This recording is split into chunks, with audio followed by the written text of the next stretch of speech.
personalizados, que em suma, colocam um produto ou serviço no mercado de consumo.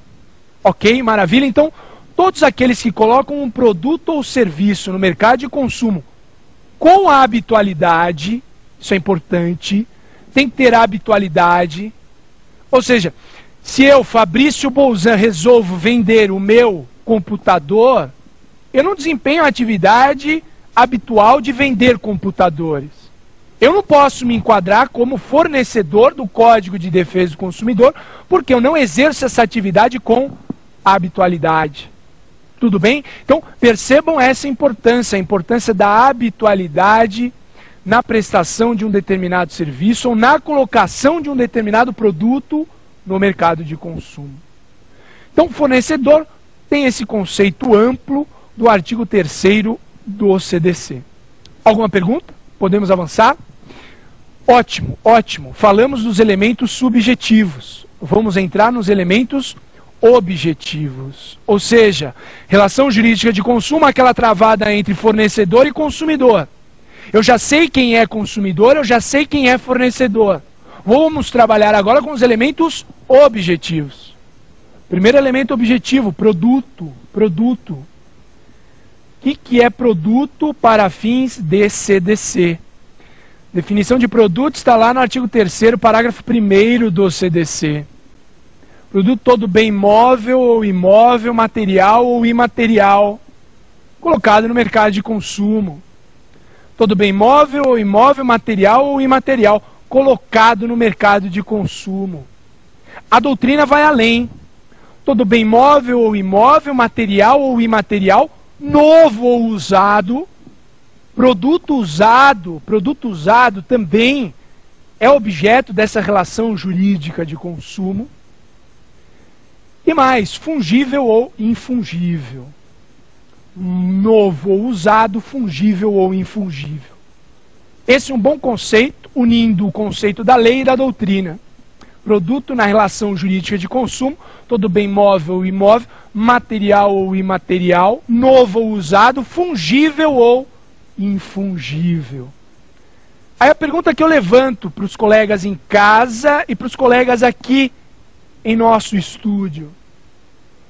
Produto gratuito, aquela amostra grátis que é entregue muitas vezes no shopping, nas ruas. Se tem algum problema esse produto, eu posso invocar o Código de Defesa do Consumidor? Sim ou não? Unânime aqui no estúdio, unânime, todos. Sim, pode. Claro que pode. Então pegou aquele sachê de shampoo, caiu todo o cabelo, numa véspera de casamento, por exemplo. Posso entrar com uma ação de reparação de danos? Pode e deve, pode e deve. Aí eu pergunto, produto gratuito eu posso utilizar o CDC. E o serviço gratuito? Conceito de serviço que está lá no artigo 3º, parágrafo 2º do CDC. E o serviço gratuito é ou não é objeto do CDC? O CDC, quando define serviço, objeto da relação jurídica de consumo, ele fala que esse serviço tem que ser remunerado. Remunerado. Mas tomem cuidado, que é possível falar em, entre aspas, serviço gratuito e ser objeto da relação jurídica de consumo. Como assim, Fabrício? Estacionamento gratuito do shopping. Eu pergunto para as colegas aqui presentes. É estacionamento gratuito ou quando as senhoras compram um sapato ou uma bolsa prata para aquele casamento que eu acabei de citar? Nestes casos, você paga um pouquinho mais caro ou não, porque já está embutido o estacionamento teu, que está comprando, e daqueles que não têm muitas condições econômicas e andam pelo shopping e nada compram. Também está embutido na bolsa e no sapato o valor do estacionamento daqueles que nada compram, simplesmente vão passear ao shopping.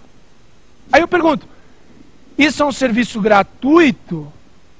Pode ser considerado gratuito, mas é remunerado ainda que indiretamente. Ou seja, quando o CDC fala em serviço remunerado, entendam, remuneração direta, a que ela paga efetivamente, e também a remuneração indireta. Remuneração indireta também dá ensejo a um serviço objeto dessa relação jurídica de consumo. Entenderam isso, colegas? Podemos avançar? Alguma dúvida? Outra questão importante envolvendo serviços, indo para a nossa parte final. Serviço público é ou não é objeto da relação jurídica de consumo? Serviço público é ou não é objeto da relação jurídica de consumo? Depende. Depende. É a resposta mais adequada. Porque se o serviço público for remunerado por impostos ou qualquer outra espécie tributária, exemplo, serviço público de saúde, serviço público de segurança, segurança pública, qual que é a remuneração? Você paga diretamente pelo serviço de saúde? Não, você paga indiretamente por meio dos impostos. Esses serviços cuja contraprestação pecuniária dá-se por meio de impostos ou outras espécies tributárias, não são serviços objetos de relação jurídica de consumo, ok? Não são serviços objeto de uma relação jurídica de consumo. Entretanto, se a contraprestação pecuniária do serviço público dá-se por meio de tarifa ou preço público, aí sem dúvidas, eu aplico o CDC, ok?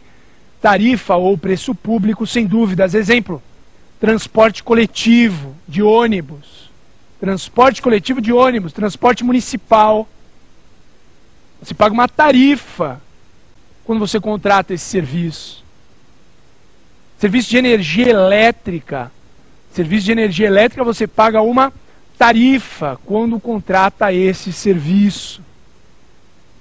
Percebam que aqui a contraprestação pecuniária não é por meio de modalidade tributária, mas sim por meio de tarifa ou preço público. Nessas hipóteses, aí sim eu falo em aplicação do Código de Defesa do Consumidor. Mesmo porque o artigo 22 do CDC fala expressamente, da necessidade de um serviço público ser prestado com qualidade e, quando essencial, contínuo. Então percebam, o próprio Código de Defesa do Consumidor, no artigo 22, exige dos órgãos públicos ou dos delegados que desempenham o serviço público por delegação, eles exigem, o CDC, melhor dizendo, exige uma prestação de serviço público com qualidade, com eficiência. Outra questão interessante, ainda envolvendo serviços públicos. O CDC, você acabou de citar, artigo 22, fala: serviço público, quando essencial, tem que ser contínuo. Aí a pergunta que vem à tona: consumidor não pagou a tarifa, não pagou a conta de energia elétrica. Consumidor inadimplente. Ele pode ou não pode ver o serviço interrompido?